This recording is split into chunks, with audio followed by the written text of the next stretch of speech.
ሰሎሜ ወደ አሜሪካ ሄደችው ገና የ12 ዓመት ልጅ ሳለች ነበር። ሕያው ትልቅ ወንድሟ ነው። አክስቷ ቤት እያለች ነው ስልክ ደውሎ ሶለን ቺካጎ ሳውዝ አካባቢ ማታ ላይ ከጓደኞቹ ጋር ወደ ቤት እየነዱ በተፈጠረ ተኩስ ምክንያት ተመቶ ሆስፒታል መግባቱን የነገራት። ሰሎሜ ሁሉ ነገር ዞሮባታል። ምኑን ከምኑ እንደምታደርገውም ጠፍቷታል። ብርቄና ሶስና ሐሳብ ሆኖባታል። ገና ፈንድቶ ቁርጡን ያለየለት የመላኩ ጉዳይም ሲመጣባት የባሰውን ድብልቅልቅ ወጥቷል። ሶስናና ብርቄን ለመላኩ እስክትመጣ እንዲንከባከብላት አደራ ሰጥተዋለች።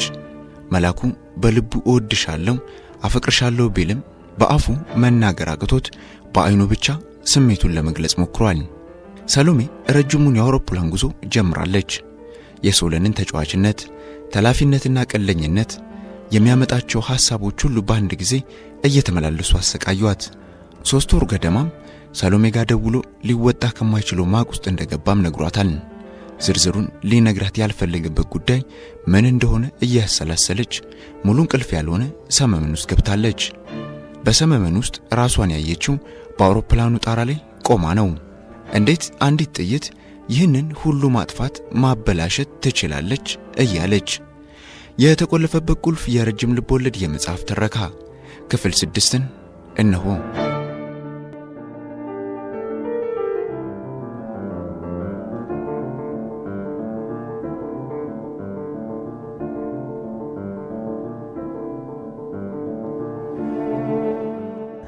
አሁን በስንት ትግል እየሰራ ያለው በህይወት የመኖሩን ጉዳይ የደገፈው የአእምሮ ክፍል ብቻ ነው።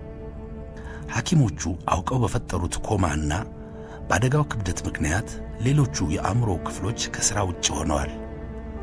እንዴት አንዲት ጥይት ይህን ሁሉ ማጥፋት ማበላሸት ትችላለች? አንዲት ጥይት እና ምንም ሊደረግ አይችልም ማለት ነው አለች ሶሎሜ ሳታስበው።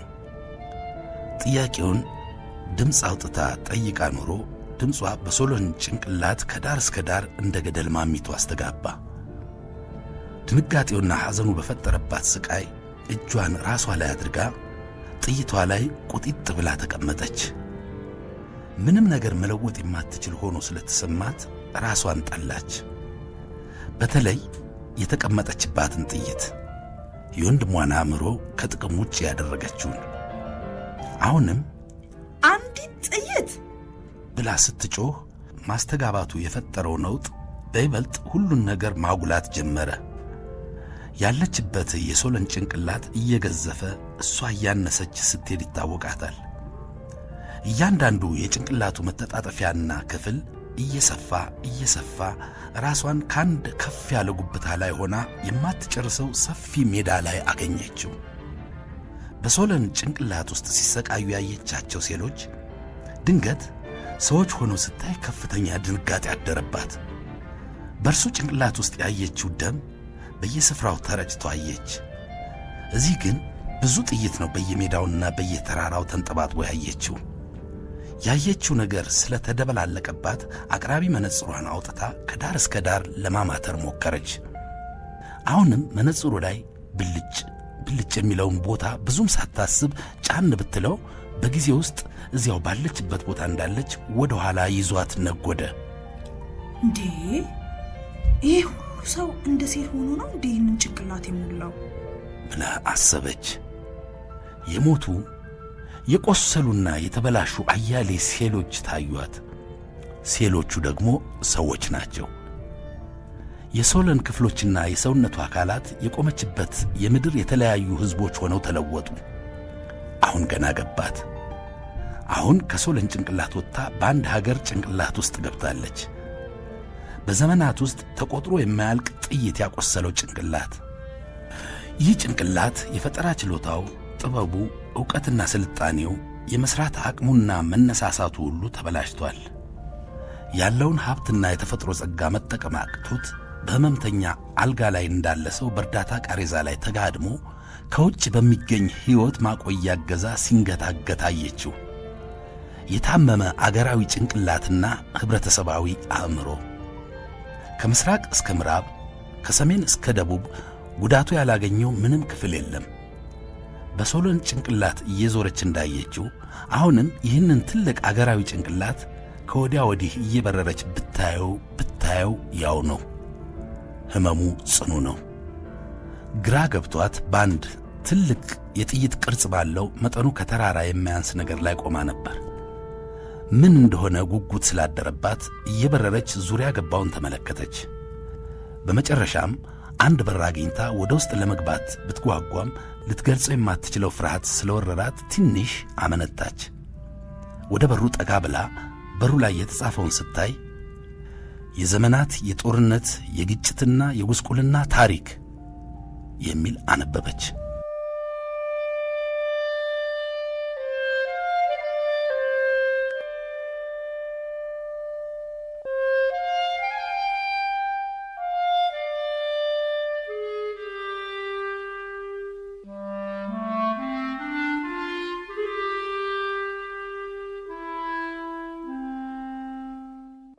በአካባቢው ይነፍስ የነበረ ኃይለኛ ነፋስ እያፏጨ ያገኘውን ሁሉ ጠራርጎ ይዞ ይሄዳል። ድንገት ኃይሉ ጨምሮ የያዘችውን መነጽር ከእጇ ላይ አስጣላት።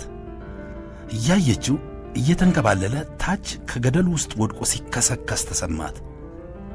የሚነፍሰው ነፋስ ችግሩን ለመረዳትና መፍትሄውን ለማሰብ ያላትን ድፍረትና አቅም ለማሳጣት የመጣ የተቃውሞ አውሎ ሆኖ ተሰማት። ወደ መጣችበት እንዴት እንደምትመለስ አታውቅም። አካባቢው ደግሞ እየመሸ ስለሆነ አስፈሪነቱ እየጨመረ ነው። እዚህ ድረስ ከመጣው እንግዲህ የዚህ ጭንቅላት ህመምና ቁስለት መንስኤ የሆነውን ነገር ገብቼ ሳላይ አልመለስም የሚለው ፍላጎቷና ድፍረቷ አየለ። ቢሆንም በሩን ከፍታ ብትገባ ምን ሊኖር እንደሚችል ጉጉቷም ፍርሃቷም ጨምሯል። በመጨረሻም ቀስ ብላ ገፋ ስታደርገው በሩ ተከፈተ። የፈራችውን ያህል ለመክፈት ስላላስቸገራት ስትፈራ ስትቸር ገባች። ከድሮ ጀምሮ እስከ ቅርብ ጊዜ ድረስ የተደረጉ ጦርነቶችንና ግጭቶችን፣ በግፍ ያለቁ ሰዎችን፣ የሃይማኖትና የዘር የበላይነት ጥማት የፈጠረው ተደጋጋሚ ጥፋትና በዛም ያለቁ ንጹሐን ደም ታያት። ከዚህም የተነሳ የምድሪቱ አስተሳሰብ ባህልና ኑሮ እንዴት አሽቆልቁሎ በዛሬው የሞትና የሕይወት ትግል ላይ ሕዝቦች እንደደረሱ የተለያዩ የምስል ስክሪኖች ስታይ ቆየች። ልክ የሶለን አእምሮ በደረሰበት ቁስለት የሴሎቹ መታወክ አእምሮውን ከጥቅም ውጭ እንዳደረገው የእያንዳንዱ ሰው አእምሮ ጤናና አስተሳሰብ መታወክ ተደማምሮ የምድሪቱም አስተሳሰብና አእምሮ እንዲሁ መበላሸቱ ገባት። አእምሮና አስተሳሰብ ከጥቅም ውጭ ሲሆን ሌላውም አካል በትክክል መስራት አይችልም።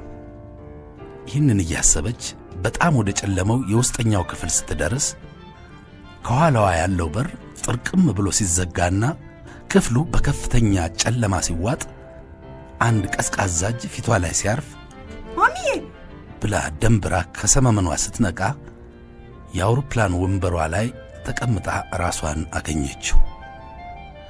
ደግነቱ አጠገቧም ያሉ ሰዎች ተኝተው ስለነበር ማንም ልብ አላላትም። በላብ ተዘፍቃ እየተንቀጠቀጠች ዝም አለች። ወዲያው ለማረፍ የቀረን 45 ደቂቃ ነው የሚለውን የበረራ አስተናጋጇን ማስታወቂያ ስትሰማ ትንሽ ተንፈስ አለች። አሁንም ቶሎ ቶሎ እየተነፈሰች ላብ በላብ ሆና በመስኮት ስታይ ጠዋት ማለዳ ላይ ነበር። ከፍራንክፈርት በኋላ ገና የ11 ሰዓት ጉዞ ይጠብቃታል።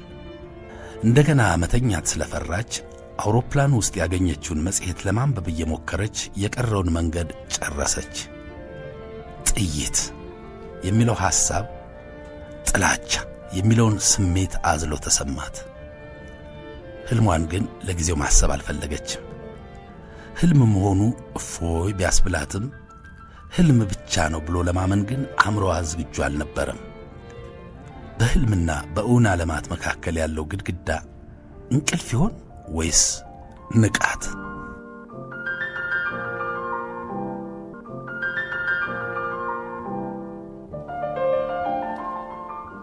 ትውስታ።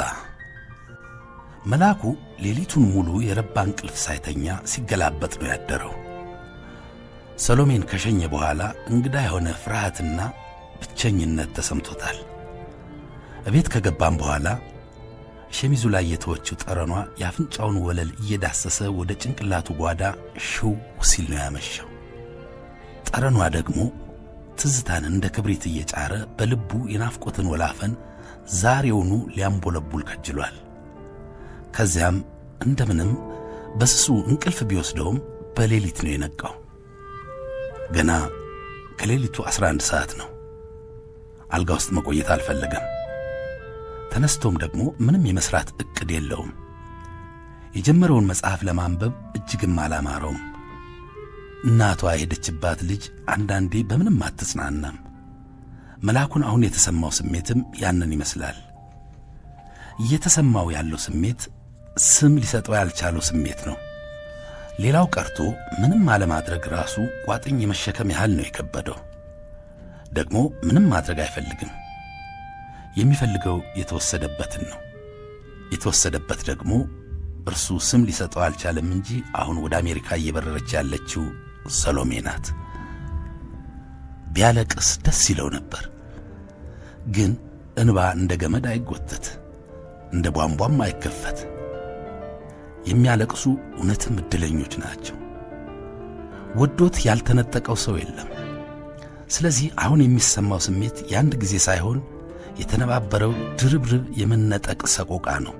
እርሱ ግን አልገባውም። ሳያስበው ትራሱን ጭብጥ አድርጎ አቅፎ ቁጭ አለ።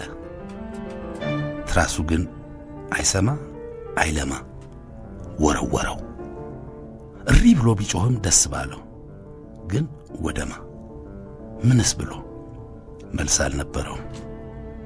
ተመሳሳይ ስሜት የተፈጠረበት የዳንኤል እህት ከአሜሪካ የመጣውን ፕሮፌሰር ልታገባ መወሰኗንና ሰርጋቸውም በወር ውስጥ እንደሆነ በነገረችው ቀን ነበረ። ሰሎሜ ምንድነው ያደረግሽ? ምንስ አድርጌሻለሁ? አለና አኩተምትሞ ፊቱን ወደ መስታወቱ አድርጎ የተንጨባረረ ጸጉሩን እያከከ አልጋው ጫፍ ቁጭ አለ። ሁልጊዜም ሲተኛ ቀለል ያለ ቁምጣና ሳሳ ያለ ቲሸርት አድርጎ ሰዓቱን አውልቆ ራቅ አድርጎ አስቀምጦ ነው። መኝታ ቤት ሰዓት መኖር የለበትም፣ ምክንያቱም እንቅልፍ የዘላለም ቁራጭ ስለሆነ በጊዜ መበረዝ የለበትም እያለ ይቀልዳል። በልጅነቱ ብዙ ጊዜ መሬት ስለተኛም ሊሆን ይችላል ከፍ ያለ አልጋ አይወድም። ከቆጥ ላይ መውረድ በጣም ያሰንፈኛል ይላል። ስለዚህ አልጋው በጣም ዝቅ ያለ ነው። ጠንከር ያለ ፍራሽና ደመቅ ያለ አንሶላና የአልጋ አልባሳት ይወዳል። መኝታ ቤቱ በተቻለ መጠን ባዶ ሲሆን ደስ ይለዋል። 2 ትናንሽ ስዕሎች ብቻ ናቸው ግድግዳ ላይ ያሉት። አንዱ ጧ ብሎ የተኛ የውሻ ቡችላ ሲሆን፣ ሌላው ደግሞ እናቱ እንዳዘሉት በጀርባቸው ላይ አንገቱን እንዳዘነበለ በእንቅልፍ ባህር የሰጠመ ባለቁንጮ ትንሽ ልጅ። ሁለቱም በጥቁርና ነጭ ቀለም የተሳሉ ስዕሎች ናቸው፣ በቡኒ የእንጨት ፍሬም ውስጥ የተቀመጡ። ከዛ ውጪ መኝታ ቤቱ ፍክት ያለ ሽሮ መሰል ቀለም ነው የተቀባው። አልጋው፣ መልበሻውና የጥቃቅን አልባሳት ማስቀመጫ መሳቢያው ሁሉ ጠቆር ያለ ቡኒ ቀለም ነው ያላቸው። ቡናማ ቀለም በጣም ነው የሚወደው። ራሱን ማየት ስለሚወድም ሊሆን ይችላል መኝታ ቤቱ ውስጥ ካልጋው ፊት ለፊት ግድግዳ ላይ ያለው መስታወት ከላይ እስከ ታች የሚያሳይ ነው። ቁጭ ማለቱ የስቃዩን መጠን ምንም ስላላስታገሰለት በባዶ እግሩ ወደ